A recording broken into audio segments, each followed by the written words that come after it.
है guys, welcome to DMTC mechanical education. दोस्तों, आपके लिए एनपीसीएल नरोरा का जो पेपर होने वाला है 22 तारीख को, उसके रिगार्डिंग मैंने आपको 2 पार्ट दिया था, जिसमें हमने डिफरेंट सब्जेक्ट्स के लिए जो एनपीसीएल पिछले 7 साल से जो हमारा एक्सपीरियंस है उसके बेसिस पे मैं आपको क्वेश्चन प्रोवाइड कर रहा हूँ, जिससे आपकी तैयारी एनहेंस हो जाएगी और कुछ अगर स्किप हो रहा होगा तो वो भी कंप्लीट हो जाएगा। दोनों के दोनों वीडियोस में आपको जो है आई कार्ड में पिन कर रहा हूँ, देख लीजिएगा। साथ ही आपको एंड स्क्रीन पे भी मिल जाएगा, प्लेलिस्ट मस्ट वॉच कर लीजिए। और रिगार्डिंग हमारे चैनल का जो टेलीग्राम है ग्रुप, उसको ज्वाइन कीजिए। वहाँ पर आपको free of cost best quality का हम प्रोवाइड कर रहे हैं मटेरियल फ्री ऑफ कॉस्ट। तो बिल्कुल भी देरी ना करें, जल्दी से ज्वाइन कर लीजिए। लिंक मैंने आपको डिस्क्रिप्शन में पिन कर दिया है। ठीक, आज के इस वीडियो में हम फ्लूइड मैकेनिक्स के टोटल 74 क्वेश्चंस को यहाँ पर टॉपिक्स के साथ में अच्छी तरीके से डिस्क्राइब करेंगे, जिससे कि आपको एक भी चीज़ मिस ना हो, है ना। चलिए स्टार्ट करते हैं आज का ये वीडियो। तो हमारा पहला क्वेश्चन है आइडियल फ्लूइड। इसके ऊपर क्वेश्चन देखने को मिलते ही हैं। एक चीज़ बता दूं, जहाँ पे एनपी लिखा हुआ है या फिर स्टार मारा हुआ है, वो सब एनपीसीएल में पूछे ही गए हैं। ठीक है, तो आइडियल फ्लूइड क्या होता है? इनविस्कस होता है, इनकम्प्रेसिबल होता है, इरोटेशनल होगा, है ना। तो ऐसी चीज़ें आपको 2 ऑप्शन तो मिल ही जाएगा, इनविस्कस और इनकम्प्रेसिबल। तो बस उसी को आपको टिक करना है, ideal fluid properties. Next question है Newton's law of viscosity. Viscosity definition आपको पता होनी चाहिए, इसके ऊपर डेफिनेटली क्वेश्चन देखने को मिलता ही है, जिसमें आपका न्यूटन्स लॉ ऑफ विस्कोसिटी क्या होता है? तो वो होता है आपका shear stress directly proportional to rate of shear strain होता है। ये किसके लिए होता है? तो फ्लूइड के अंदर देखने को मिलता है। विस्कोसिटी से रिलेवेंट काइनेमेटिक विस्कोसिटी का जो यूनिट होता है मीटर स्क्वायर पर सेकेंड, इसका फॉर्मूला क्या होता है? और डायमेंशन जो कि इसके ऊपर भी क्वेश्चन देखने को मिलता है, m0L2T-1। नेक्स्ट क्वेश्चन है जो कि विस्कोसिटी ऑफ लिक्विड और गैस रिलेशन विथ आपका टेम्परेचर इंक्रीज या डिक्रीज क्या होता है? ध्यान रखिएगा, लिक्विड की बात करें, दोनों क्वेश्चन में से एक पूछा जाता है, ज़्यादातर लिक्विड का पूछते हैं। तो लिक्विड में क्या टेम्परेचर इंक्रीज करेंगे तो उसकी जो विस्कोसिटी है वो घटेगी, जबकि गैस की बढ़ती है। इसी के साथ ही डायनामिक विस्कोसिटी का यूनिट क्या होता है? तो न्यूटन सेकेंड पर मीटर स्क्वायर। एक रिलेशन आपका 1 इज इक्वल टू कितना न्यूटन सेकेंड पर मीटर स्क्वायर होता है, ऐसा क्वेश्चन भी देखने को मिल सकता है। टाइप ऑफ फ्लूइड क्या होते हैं? जैसे Newtonian fluid, non Newtonian fluid, बर्मिंघम फ्लूइड, स्यूडोप्लास्टिक फ्लूइड। तो ये सारी चीज़ें भी आपको एग्जांपल विद एप्लीकेशन आपको देखने को मिल सकता है। हाँ, एक चीज़ मैं आपको बोल सकता हूँ, टेलीग्राम पे अगर आप ज्वाइन करते हैं और आप अगर कमेंट करेंगे तो मैं आपको इसके लिए पूरा का पूरा चार्ट प्रोवाइड कर दूंगा। नेक्स्ट क्वेश्चन है जो कि सरफेस टेंशन प्रॉपर्टी और सरफेस टेंशन फोर्स क्या होता है? ध्यान रखिए कि प्रॉपर्टी जो होती है वो ये कहता है कि जो लिक्विड है वो मिनिमम सरफेस एरिया के अंदर जो है श्रिंक होने का प्रयास करती है। तो इस टेंडेंसी को आप प्रॉपर्टी सरफेस टेंशन की कहते हैं। जबकि सरफेस टेंशन के ऊपर यूनिट लेंथ पे जो फोर्स लग रहा होता है उसे हम सरफेस टेंशन फोर्स कहते हैं, जिसकी यूनिट पे क्वेश्चन पूछा जाता है, न्यूटन पर मीटर देखने को मिलता है। नेक्स्ट क्वेश्चन जो कि कैपिलरी एक्शन क्या होता है, इंटेंसिटी ऑफ प्रेशर क्या होता है, P इज इक्वल्स टू क्या होता है, रो जी एच, है ना। तो यही आपका जो है इंटेंसिटी ऑफ प्रेशर से न्यूमेरिकल पूछ लिया जाता है। Height of the liquid rise जो करेगा 4 sigma cos alpha upon WD। WD specific weight होता है जो कि रो जी होता है। तो इससे आपको जो है न्यूमेरिकल देखने को मिल सकता है। कैपिलरी एक्शन जो है इसमें जैसे लिक्विड जो है राइज करता है या नीचे गिरता है, तो यहाँ पर जो कोहेसिव फोर्स है कि एडहेसिव फोर्स है, इस तरीके के क्वेश्चन पूछ लिए जाते हैं। बाकी 2 के लिए तो न्यूमेरिकल देखने को मिलेंगे। जो कि density of mercury with unit क्या होती है? तो देखिए आपका 13.6 जो होता है इसका डेंसिटी देखने को मिलता है। यूनिट आपसे पूछ लिया जाता है। डेंसिटी क्या होता है? मास अपॉन वॉल्यूम, मतलब केजी पर मीटर क्यूब होता है।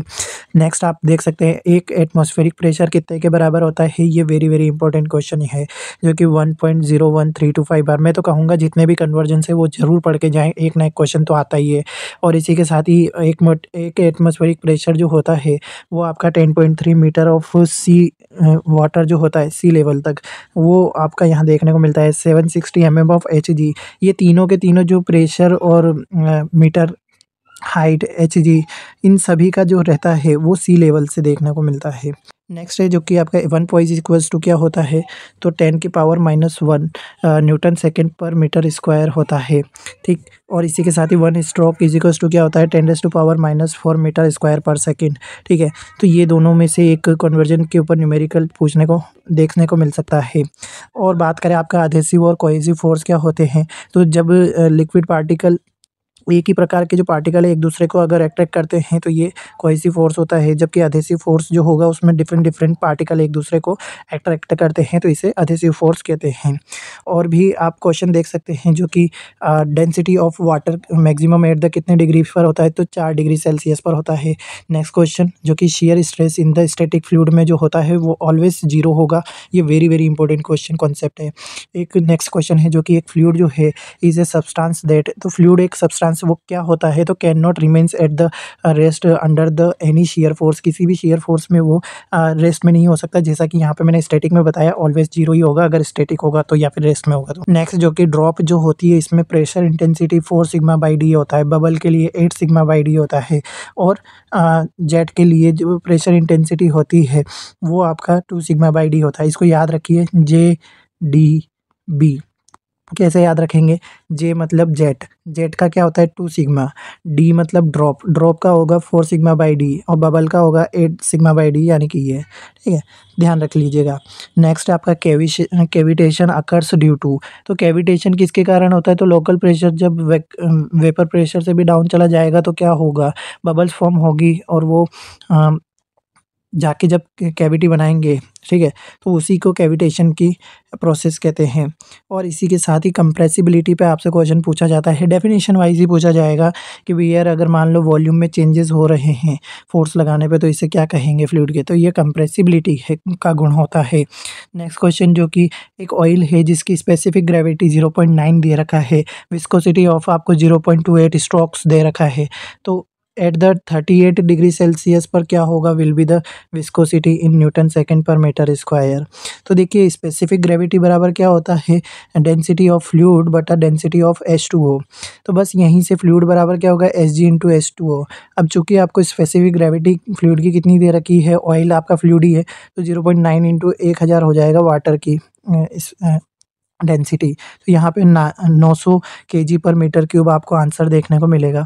तो इसी के साथ इसमें नेक्स्ट स्टेप क्या बनेगी कि v बराबर 0.28 स्ट्रोक्स अगर दे रखा है तो स्ट्रोक्स को मीटर स्क्वायर पर सेकंड में चेंज तो करना पड़ेगा, तो 10⁻⁻⁴ देखने को मिलेगा, तो ये हो जाएगा चेंज। और इसी के साथ ही अब आपका म्यू बराबर क्या होता है, जो डायनेमिक विस्कोसिटी, तो जो विस्कोसिटी इंटू रो डेंसिटी जो है मल्टीप्लिकेशन, बस इनको मल्टीप्लाई करेंगे तो 0.0252 न्यूटन सेकंड पर मीटर स्क्वायर आपको आंसर मिलेगा। तो यही चीज़ आपको समझनी है कि कैसे कैसे आप फॉर्मूला से खेलकर आप आंसर लेके आ सकते हैं, तभी सिलेक्शन पक्का हो जाएगा। ठीक है, और बात करें आपके नेक्स्ट क्वेश्चन के ऊपर, तो एमकेएस में विस्कोसिटी की क्या होती है, तो किलोग्राम फोर्स सेकंड पर मीटर स्क्वायर। ये भी एनपीसीएल का पूछा गया क्वेश्चन है। Next question, which of the dimension less क्या है, तो स्पेसिफिक ग्रेविटी जो है वो डायमेंशन लेस होता है, जो कि एचजी की 13.6 होती है और वाटर की 1 होती है। बर्नौलीज थ्योरम के ऊपर तो आपसे स्टेटमेंट वाइज क्वेश्चन पूछा जा सकता है ना, या फिर और भी किसी अलग तरीके से भी पूछा जा सकता है। क्वांटिन्यूटी इक्वेशन पे तो आपका सीधा सीधा जो इक्वेशन है उससे न्यूमेरिकल पूछा जा सकता है, जो कि आगे मैं आपको बताऊंगा। बल्क मॉडुलस के ऊपर क्वेश्चन होता ही है ना। तो ये चीज़ें आपको काफ़ी ज़्यादा बहुत कॉन्सेप्चुअली पता होनी चाहिए। नेक्स्ट है आपका जो कि फ्लो मेजरिंग इंस्ट्रूमेंट जैसे वेंचुरीमीटर, पिटो ट्यूब, इस पे तो पक्का क्वेश्चन देखने को मिलता ही है। और जो कि हाइग्रोमीटर और हाइड्रोमीटर में से हाइग्रोमीटर पे क्वेश्चन आता है, और hot anemometer, piezometer, orifice meter, barometer, manometer जितने भी हैं, सिंपल है या फिर डिफरेंशियल है ना, और इसके अलावा भी जितने भी इंस्ट्रूमेंट्स हैं उन सब के एप्लीकेशंस आपको पता होने ही चाहिए। नेक्स्ट है जो कि आपका बियोंसी फोर्स क्या होते हैं और पास्कल लॉ, है ना, तो इन दोनों के बारे में पता होना चाहिए। पास्कल लॉ के ऊपर क्वेश्चन देखने को मिलता ही है। और जो कि एब्सोल्यूट प्रेशर जो कि एटमॉस्फेरिक प्रेशर और प्लस गेज प्रेशर होता है, या फिर अगर वैक्यूम प्रेशर दे रखा है तो माइनस होगा, इस पे न्यूमेरिकल आपको जो है देखने को मिलता है। और इसी के साथ ही नेक्स्ट है 1 बार इज इक्वल्स टू क्या होगा, तो 10, मैंने बोला कन्वर्जन तो आप अच्छे से देख ही सकते हैं, और न्यूमेरिकल भी आपको देखने को मिल जाते हैं कई बार। ठीक है, हाँ, और यहाँ पर आप देख सकते हैं नेक्स्ट जो कि प्रेशर इन द पास्कल्स दे रखा है, at the depth of 1 metre की डेप्थ पर below the free surface of the body के of water will be equal to. तो सीधी सी याद रखिए, H is equal to 1 metre दे रखा है, प्रेशर इंटेंसिटी का फॉर्मूला क्या है, रोजी एच है, बस डालिए आंसर आ जाएगा पास्कल में 9810 पास्कल। तो ये क्वेश्चन भी आपसे एनपीसीएल में पूछा जा चुका है। नेक्स्ट है आपका simple Pitot tube measure the total pressure को मापता है पिटोट ट्यूब, ध्यान रखिएगा, ये भी वेरी वेरी इंपॉर्टेंट है। और इसी के साथ ही स्टैग्नेशन पॉइंट क्या होता है, जहाँ पर वेलोसिटी एकदम से ज़ीरो होती है उसे स्टैग्नेशन पॉइंट कहते हैं बहते हुए फ्लूइड के लिए। वाटर हैमरिंग क्या होता है, तो एकदम से जैसे आप वाल्व बंद कर देंगे तो एक चॉक करती आवाज़ आएगी, है ना, हाई इंटेंसिटी की वेव जो है वो जनरेट होगी और वो दीवारों से टकराती है तभी जाके वो आवाज़ आती है, इसी को वाटर हैमरिंग कहते हैं। इसी के साथ ही आपका sensitivity the of the U tube manometer जो होते हैं विथ आपका इंक्लाइंड डिपेंड ऑन जो होते हैं, जब कभी भी इंक्लाइन पर आपका यूट्यूब मैनोमीटर लगा हुआ तो इसकी सेंसिटिविटी जो होती है वो एंगल ऑफ द इंक्लिनेशन के ऊपर डिपेंड करेगी। ये क्वेश्चन भी काफ़ी ज़्यादा इंपॉर्टेंट देखने को मिला है। और इसी के साथ ही आपका एक बैरोमीटर जो है वो क्या मापता है, तो एटमॉस्फेरिक प्रेशर को मापता है। और बात करें 1 टॉर्क इज इक्वल्स टू क्या होगा, 1 mm ऑफ मर्क्यूरी, है ना। और जो कि आपका कोफिशिएंट ऑफ फ्रिक्शन, ये लेमिनार फ्लो के लिए बात कर रहे हैं, तो यहाँ पर आपका 16/RE होता है और फ्रिक्शन फैक्टर जो होगा वो 64/RE। कई बार कन्फ्यूजन हो जाता है, इसीलिए दोनों चीज़ें एक साथ लिखी है, याद रखिएगा। FF64 ये कोड याद रख लीजिएगा, जिससे काफ़ी इजी हो जाता है। तो CF16 है ना, CF है ना 16 और FF64 ये गुणा होता है तो क्या होता है, 64 आता है, ऐसे याद रखिए, है ना। और जो कि आप देख सकते हैं Reynold number, Mach number, Weber number, Euler's number पे तो क्वेश्चन आते ही हैं, खासकर रेनॉल्ड नंबर और मैक नंबर पे तो पूछते ही हैं, है ना। यूलर्स पे भी पूछा जा चुका है, तो ऐसे नंबर्स को बिल्कुल भी वो नहीं करें, इनके फॉर्मूले अच्छे से याद रखें। इनर्शिया फोर्स बटा क्या होता है, विस्कस फोर्स होता है ना। तो ये होगा रेनॉल्ड नंबर, मैक नंबर होगा तो क्या होगा। तो नेक्स्ट क्वेश्चन आप देख सकते हैं, बियोंसी फोर्स इन एसआई यूनिट में क्या होता है, तो कई लोगों को पता ही नहीं चलता बियोंसी फोर्स का क्या करना है। तो अब थ्रस्ट फोर्स जो होता है वो न्यूटन में देखने को मिलेगा, है ना। और मैनोमेट्रिक हेड क्या होते हैं, तो जितने भी डिलीवरी हेड है, सक्शन हेड है, ठीक है। और इसी के साथ ही लॉस ऑफ हेड है, दोनों तीनों का जब सम होगा तो मैनोमेट्रिक हेड मिलता है। और इसी के साथ ही आपसे नेक्स्ट क्वेश्चन है जो कि venturi meter installed in position, याद रखिएगा वेंचुरी मीटर को हम किसी भी पोजीशन में लगा सकते हैं। इसका प्रिंसिपल जो है वो बर्नौलीज के थ्योरम पे वर्क करता है। मेटासेंट्रिक हाइट इज, ध्यान रखिएगा जो भी मेजरिंग डिवाइस है उनके एप्लीकेशन जरूर पढ़ के जाएं, एक ना एक क्वेश्चन आता है। मेटासेंट्रिक हाइट जो होती है वो डिस्टेंस बिटवीन किसके बीच में होता है, तो मेटा सेंटर और सेंटर ऑफ ग्रेविटी के, MGB याद रख लीजिएगा। एम मेटा सेंटर, जी मतलब ग्रेविटी, और यहाँ पे बी यानी बियोंसी। अब बस ध्यान रख लीजिएगा मेटा सेंटर जो होगा वो इन CG सेंटर ऑफ ग्रेविटी और मेटा सेंटर के बीच में होता है, ठीक है। इस तरीके से डायग्राम होता है ना, ऐसे। और इसके बाद में आर्किमिडीज का प्रिंसिपल क्या होता है, टाइप ऑफ फ्लोज तो सारे पढ़ जाना, चाहे यूनिफॉर्म फ्लो हो चाहे वो स्टेडी फ्लो हो, ठीक है। इसमें से क्वेश्चन बनेगा फ्री वर्टेक्स क्या है, ऐसे क्वेश्चन।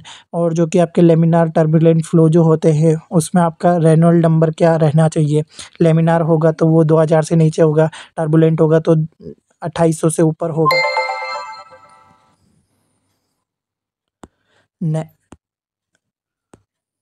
नेक्स्ट क्वेश्चन है जो कि आपका velocity potential function exit when it's flow is irrotational है, तो ऐसा क्वेश्चन जो होता है वो देखने को मिल जाता है। और जो कि आपके पाथ लाइन और स्ट्रीक लाइन और स्ट्रीम लाइन क्या होते हैं ये आपको पता होने चाहिए इनमें से। और जो कि आप एनपीसीएल में देख सकते हैं, स्ट्रीम फंक्शन जो है इज गिवन बाय, आपको दिया गया है 2xy, जो कि आपका मैग्नीट्यूड ऑफ द वेलोसिटी 3 और 4 दे रखा है। तो आंसर कैसे लाएंगे, याद रखिए u बराबर क्या होता है, -d स्ट्रिक फंक्शन बटा dy। बस एक बार 4 रखना है, एक बार 3 रखना है, एक बार 4 रखना है ना। और आंसर आ जाएगा, माइनस का 6 भी आ रहा है, 8 भी आ रहा है, बस। और यहाँ से आपको जो है बस ये √u² + v² रखना है, आंसर आएगा 10 यूनिट। तो ऐसे क्वेश्चंस जो बहुत ही ज़्यादा डेंजरस लगते हैं वो एक्चुअल में होते नहीं हैं, बस देखने को मिलते हैं। और इसी के साथ ही पीजो इलेक्ट्रिक क्रिस्टल जो होते हैं can be use to measure, तो ये एक्सेलरेशन के लिए जो है पीजो इलेक्ट्रिक क्रिस्टल हम इस्तेमाल करते हैं, ठीक। और नेक्स्ट जो कि आपका रोटामीटर मेज़र क्या करता है, तो फ्लो ऑफ फ्लूइड करता है। नेक्स्ट है करंट मीटर क्या मेज़र करता है, ये ध्यान रखिएगा। Which mouth piece is having the maximum coefficient of discharge जो होता है वो होता है आपका कॉन्वर्जेंट डाइवर्जेंट माउथपीस होता है, ये भी पूछा गया है एनपीसीएल में। और बात करें major losses minor losses hydraulic gradient, तो माइनर और मेजर लॉस दोनों ध्यान रखिएगा। मेजर लॉस में आप फ्रिक्शन लॉस को बिल्कुल भी मेजर लॉसेस की कैटेगरी में रखा जाता है। माइनर लॉसेस में कौन कौन से है वो भी देखिएगा। और जो कि हाइड्रोलिक ग्रेडियंट लाइन जो है वो क्या होती है, तो हमेशा याद रखना, ये वेरी वेरी इंपॉर्टेंट है, हमेशा पूछा जाने वाला क्वेश्चन है। तो ये होता है always below the total energy line, ठीक है, ओके। और इसी के साथ ही नेक्स्ट क्वेश्चन है जो कि head loss due to friction क्या होता है, डार्सीज इक्वेशन। तो ध्यान रखिएगा H is equals to 4 FLV square upon 2GD, ये फॉर्मूला आपसे पूछकर जो है न्यूमेरिकल पूछ लिया जाता है, ठीक है। और जो कि नेक्स्ट है आपका loss of head of exit of pipe पर, तो एग्जिट पर तो आपका V² अपॉन 2G होता है, जबकि एंट्रेंस पे क्या होता है 0.5 V² अपॉन 2G होता है, क्लियर। और बात करें आपका यहाँ पर the highest point of siphon, ठीक है, ये साइफन कुछ इस तरीके से जो होते हैं ना, तो इस पॉइंट को क्या बोलते हैं, तो इसको समिट बोलते हैं। क्या बोलते हैं, समिट, ये भी पूछा गया है एनपीसीएल में। What is the area of pipe line carries, जो कैरी करता है 100 मीटर क्यूब पर सेकेंड, ये क्या है, डिस्चार्ज है, ठीक है ना, जो कि मीटर क्यूब वॉल्यूम अपन टाइम, जो टाइम दे रखा है यहाँ पर, ठीक है, 1 सेकंड में कितना वॉल्यूम जो है वो कैरी कर पा रहा है, तो ये डिस्चार्ज है। Of the water with velocity कितनी दे रखी है, 0.25 मीटर पर सेकंड दी है। तो Q is equals to AV होता है, यहाँ पे एरिया निकालना है, Q बटा V हो जाएगा, वैल्यू रखो 4 मीटर स्क्वायर आ जाएगा आंसर। नेक्स्ट क्वेश्चन जो कि Darcy friction factor for the laminar, ये मैंने ऊपर ही बताया था, कॉन्सिक्वेंट ऑफ, तो ये प्यूसिलियर लॉ होता है। तो ये ज़रूर ध्यान रखिएगा, काफ़ी इंपॉर्टेंट क्वेश्चन है, सबको नहीं पता होता है, नंबर बढ़ा देगा आपके। और इसी के साथ ही स्पेसिफिक एनर्जी E जो है वो corresponding to the critical depth YC has value कितनी होती है, तो याद रखना आपका स्पेसिफिक एनर्जी E बराबर होता है 1.5 YC। ये भी क्वेश्चन कई बार बच्चों को पता नहीं होता है, तो ध्यान रखिएगा। नेक्स्ट क्वेश्चन जो कि लेमिनार फ्लो में जो maximum velocity at the centre पर पाइप के, तो how many times of average velocity के कितना होता है, तो 2 टाइम्स होता है, ध्यान रखिएगा। नेक्स्ट है जिसमें आपका horizontal to vertical side slope in case of cipolletti weir जो होती है, तो इसमें आपका रहेगा 1:4 का रेशियो। ये क्वेश्चन एनपीसीएल के ही हैं, तो आप इसको अंडर एस्टिमेट ना करें, सारे क्वेश्चन एनपीसीएल में पूछे गए हैं। The horizontal component of force on a curve surface is equal to the, कितना किसके बराबर होगा, तो force on the vertical projection of the curve surface के होता है, ठीक है। नेक्स्ट है जो कि centre of the pressure for a plane uniform vertical surface lies at the depth of कितने के बराबर होगा, तो 2/3 ऑफ किसका, height of the immerse surf portion के।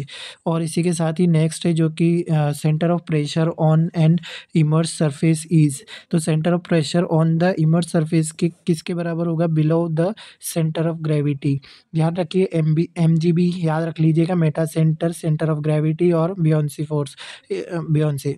और यहाँ पे आपका जो रहेगा इन दोनों के बीच में रहेगा GB के बीच में सेंटर ऑफ प्रेशर रहता है।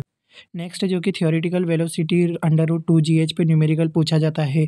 नेक्स्ट जो कि इमर्स जो कि आपका इम्पल्स टरबाइन होता है, तो इस पे भी न्यूमेरिकल ये सवाल पूछा गया है, जो कि operate by initial complete conversion of potential energy to kinetic energy देखने को मिलता है।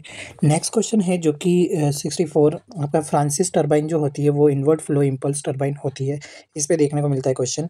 जो कि टरबाइन रेंज जिसकी स्पेसिफिक स्पीड 300 से 1000 के बीच में होती है, वो कौन सी होती है, तो काप्लैन होती है ना। और यहाँ पर ध्यान रखने वाला क्वेश्चन एक और है, जो कि स्पेसिफिक स्पीड ऑफ टरबाइन, जिसका फॉर्मूला क्या होता है, N√P मतलब पावर, H पावर 5/4 होता है, और पंप के लिए क्या होता है, N√Q 3/4। इस पे भी न्यूमेरिकल देखने को मिल जाता है। नेक्स्ट है जो कि सेंट्रीफ्यूगल पंप किसके लिए इस्तेमाल करते हैं, तो हाई डिस्चार्ज और लो हेड के लिए इस्तेमाल करते हैं। इसी तरीके से पंप का एक कैरेक्टरिस्टिक्स होता है, जिसमें NQ जो होता है डिस्चार्ज, वो RPM की पावर 1 जो होता है N, वो उसके डायरेक्टली प्रोपोर्शनल होगा। हेड जो होगा वो N² की, और पावर जो होगा वो N³ के डायरेक्टली प्रोपोर्शनल होता है। तो ये चीज़ आपको ध्यान रखनी है, इसमें से एक क्वेश्चन पूछा जाता है। और इसी के साथ ही आपका specific speed of impulse turbine range, तो देखिए कितना होता है, जो कि आपका 0 to 4.5 होता है। High heat sorry high head और लो डिस्चार्ज के लिए आप किसका इस्तेमाल करते हैं? तो रेसिप्रोकेटिंग पंप, है ना? और एनपीएसएच क्या होता है? Overall efficiency of centrifugal pump जो होती है रेशियो, वो क्या होगा? तो वो होगा आपका एन नॉट बराबर पी रो क्यू जी एच एम बटा पी। एच एम मतलब मैनोमेट्रिक हेड, क्यू मतलब डिस्चार्ज और रो मतलब आपका यहाँ पर डेंसिटी होता है। प्राइमिंग एसेंशियल किसके लिए होती है? सेंट्रीफ्यूगल पंप के लिए होती है। और हाइड्रोलिक रेम न्यूमेरिकल जो कि आपका डब्ल्यू अपॉन पी बराबर कैपिटल ए बटा स्मॉल है, ठीक है। और इसमें आंसर 10 kg आता है, ऐसा एक न्यूमेरिकल मैंने बताया हुआ है। क्विज़ में दे दूंगा, ज़रूर देख लीजिएगा। और भी अभी सब्जेक्ट्स के में जो इंपॉर्टेंट क्वेश्चंस जो कि एनपीसीएल में पूछे गए थे, वो प्रीवियस ईयर 7 ईयर्स से जितने भी रिलेवेंट मैंने देखे हैं, वो सब मैं आपको लेके आऊँगा। तो बिल्कुल चैनल को सब्सक्राइब कर लो। मैं मिलता हूँ नेक्स्ट वीडियो में। जय हिंद, जय भारत।